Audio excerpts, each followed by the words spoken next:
guys on into the Animation Academy. My name is Sandra. I'm going to be the Disney artist here to teach you guys how to draw joy for this class. So hopefully we're all pretty big fans of the newest Pixar film as well as the original. When you guys all came in, you've all passed by Manny at the top of the stairs. Manny is an amazing artist. He is here to help you guys out. So if you say break a pencil, you need help with your artwork, I don't know, anything, raise your hand nice and high, and he'll swing on over to help you. And Manny is going to show you guys right now your one and only exit, so give him your attention. And he's pushing open that last door there. And if you give it a hard push, like Manny's demonstrating, that door is going to lead you back out into the courtyard. Say you leave for like a restroom emergency, a churro emergency. They happen to get it. Your entrance doors are also your exits. Now, say you do leave, it is a one-way ticket though, so if you leave, you can't come back into the same class. Just a quick heads up. All right, important stuff out of the way. Anybody here for their very first time never taken class with us before? Okay, majority of us. Well, welcome into all my new students here. Welcome to your first ever class, and welcome back to all my returning alumni too. Good to have you guys back. Now, for my new students, though, you might want to take a look at the ends of your pencils because you're missing something. What are you missing? Erasers. Yeah, and that's on purpose. And in these classes here, we teach you how to draw in a rough sketch manner. So that means we draw messy and sketchy, but most importantly, very light. Since we can't go back, we can't fix our mistakes. Instead, we build our drawing very lightly, pick our favorite lines, and those are the ones we darken. So you guys ready to draw? Yeah. Fabulous. Let's get started. Now, drawing in emotion can definitely be tough. And we all know what Julie looks like, except she's pretty fuzzy. We're going to start with basic shapes here. We're going to just make her a nice tall oval. We're not really going to worry too much about the texture because she's kind of made of something that looks like kinetic sand. She's really just a ball of energy. For us, though, to keep it pretty simple, we're just going to start with that nice tall oval. I would say the size of like a lemon, a dinner roll. That's probably pretty good. And I'm really drawing nice and big here on my page, really using my shoulder. With your oval, though, sketched out, we're going to go in here and add some guidelines. I'll add a vertical line, just cutting my oval from top to bottom, right in the middle. And I'm also going to add a horizontal line, I would also say about in the middle as well. So we'll have a big plus sign here, cutting our oval into about 4 equal pieces. Once you've got those 2 guidelines here in place, we'll also add in just an idea of her neck and shoulders, so that way she's not a floating head here on our page. Right below her chin here, below our oval, we'll add in these 2 very small diagonal lines. And we'll just connect them right at the bottom with a stretched out rainbow curve. Now, Joy here, she doesn't have very wide shoulders, so we're keeping it pretty small here with that rainbow. Wider shoulders will give you an adult or a linebacker, and she is neither. She is an emotion, so we're keeping it pretty small here with that rainbow.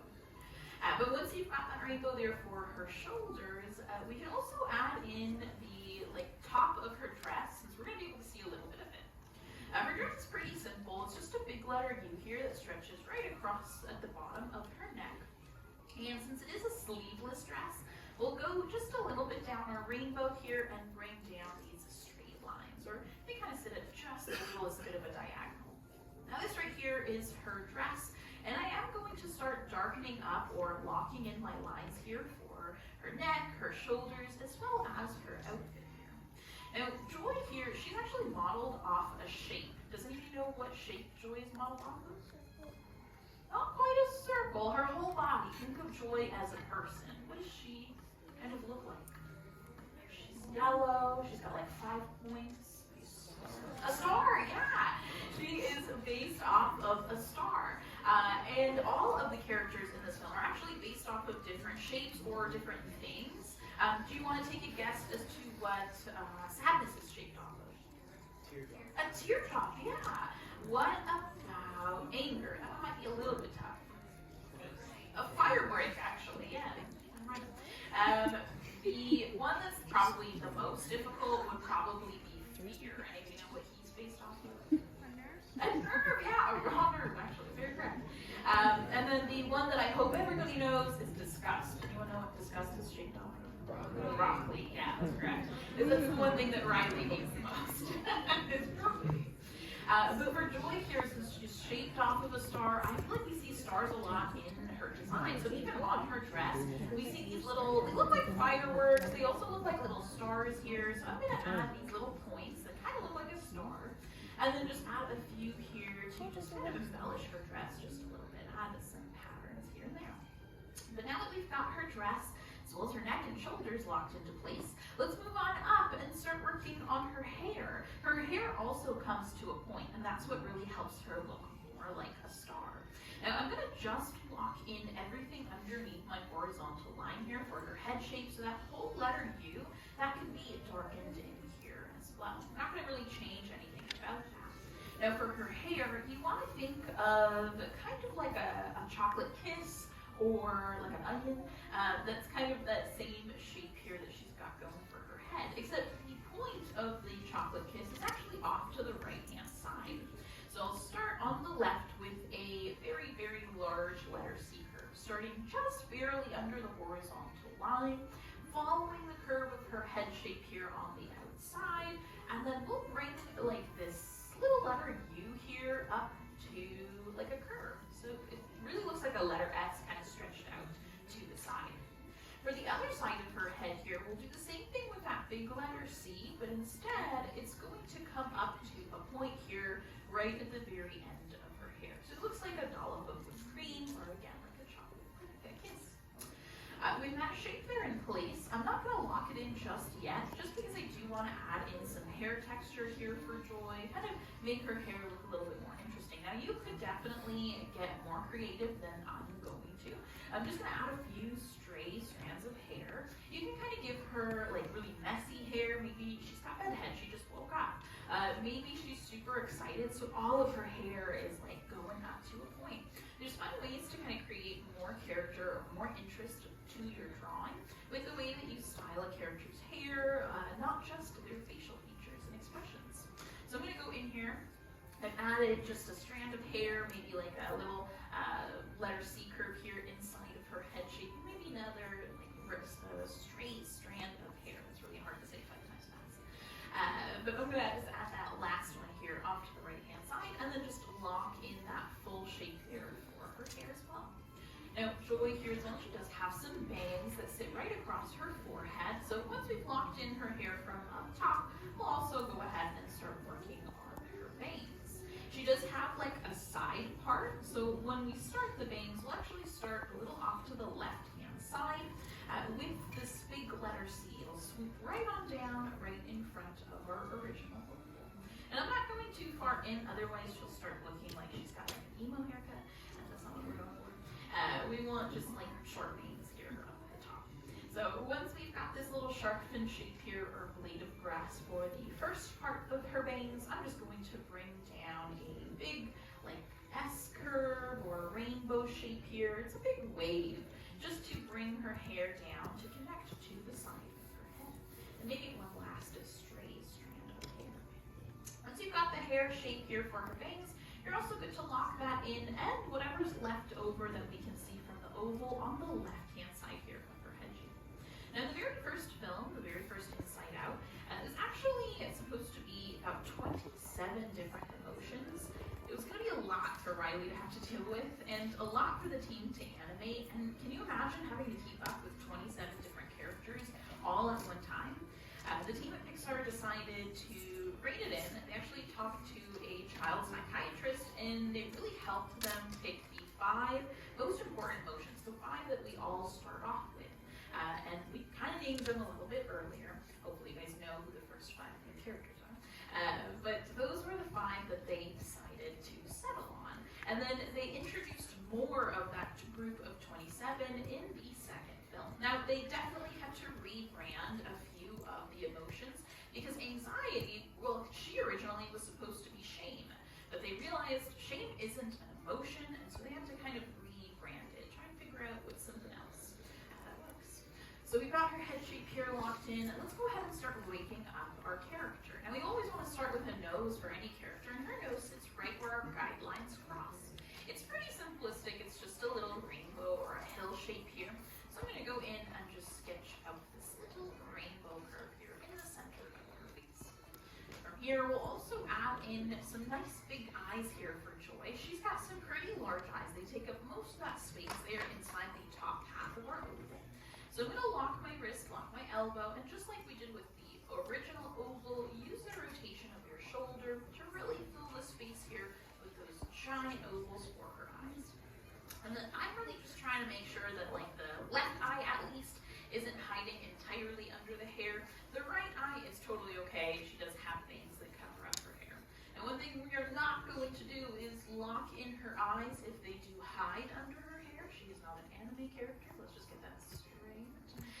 But we do want to lock in everything that we can't see. So if her eyes are not being covered up, we'll go in here and just lock in that shape. The very bottom of her eye, though, we will keep it nice and light. She is a pretty happy-go-lucky character. She is joy. There's like no other feeling that she feels, I feel like, oftentimes. So we do want to make sure that when we draw in her smile, she has a very beaming, very bright smile. Teeth showing, and her smile will oftentimes squish right up into her eyes. And so we will add in a few more interesting or curved lines here down at the bottom. Right now, Joy is definitely going to look like she has seen some things, though, that's for sure. But I'm going to go in right below her eyes and just add in these little rainbow curves here on the bottom corners. Now, this right here will help us with her smile later on. And once we've got those in, we can also wake her up so she can start looking a little bit more like herself. I'm going to draw in these two tall ovals here for her pupils, and I'll have her looking at you guys. You can draw hearts, stars, diamond shapes, dollar signs. You can really add in whatever shape you'd like here to the inside of her eyes. You can also have her looking in different directions too. I think that would be a very fun, a very unique twist to your artwork. No matter the shape, though, that you decide on giving Joy, do make sure her eyes are the darkest feature on your page. So go back in, really shade them in nice and dark so they really stand out here on your paper.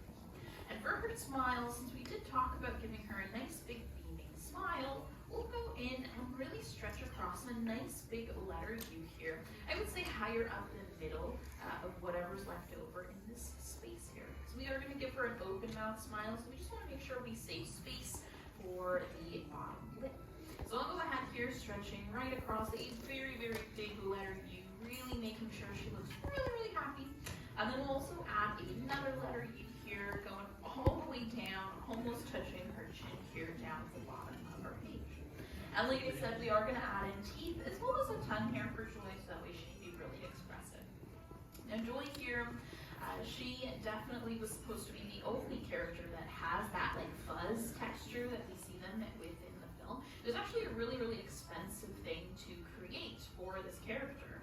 Because she is so happy-go-lucky, they kind of made her this ball of like fuzz, this ball of kinetic sand is kind of technically what she is. And it was so expensive, in fact, that the team at Pixar was thinking to just scrap the idea entirely, just make her a regular character and get rid of that texture. However, John Lasseter saw that texture and he was like, actually, let's give all of the characters that texture, which did bump up the amount of money that was needed to create this film, but it really did come out with a much more interesting design and some very, very unique characters. Her teeth are just another letter U curve here to the top of her mouth, and then her tongue is a rainbow here, I would say on the bottom, like right on half. And with her smile here, really stretched out right across her page. Anything else you want to add at this point is extra credit. I do love to add some shading or tone to the inside of her mouth.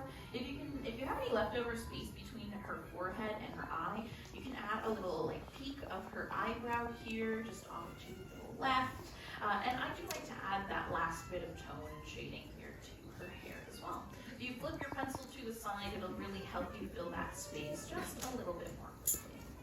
Now this film here, the real inspiration behind it was actually because the director of the film, Pete Docter, his daughter was turning 11, and well, she was going through a lot of changes. She used to be super energetic, very outgoing, and then all of a sudden she started getting shy. And so the real whole idea behind the film was he wanted to know what was going on inside her head. And so that really sparked the idea. Now she is the visual representation, or the visual reference for Riley. So he kind of used his daughter not only for her brain, but also kind of used her looks to kind of come up with the design for Riley as well. So I think that's super cute. Anything else you want to add at this point is extra credit, but find yourself a spot and sign your name nice and big and proud so we know whose portrait belongs to. And with that, most important question, how'd you guys do? Pretty good, not too bad, stunned silent by how amazing your artwork is. I'd love to see all of your drawings of joy as well. So when we count to 3, we'll hold a big art show. Done or not, I still want to see that work in progress. All right, count to 3, ready? 1, 2, 3, joy, let's take a look. Okay, fabulous job here, my friends. I'm loving these nice big smiles. Really good job here with the hair texture too. Nice bold line work, super cute here in my back rows too. Fabulous job all around. I'm loving how her hair just comes exactly to a point on a lot of these pages. Very Hershey's. Very nice job here in my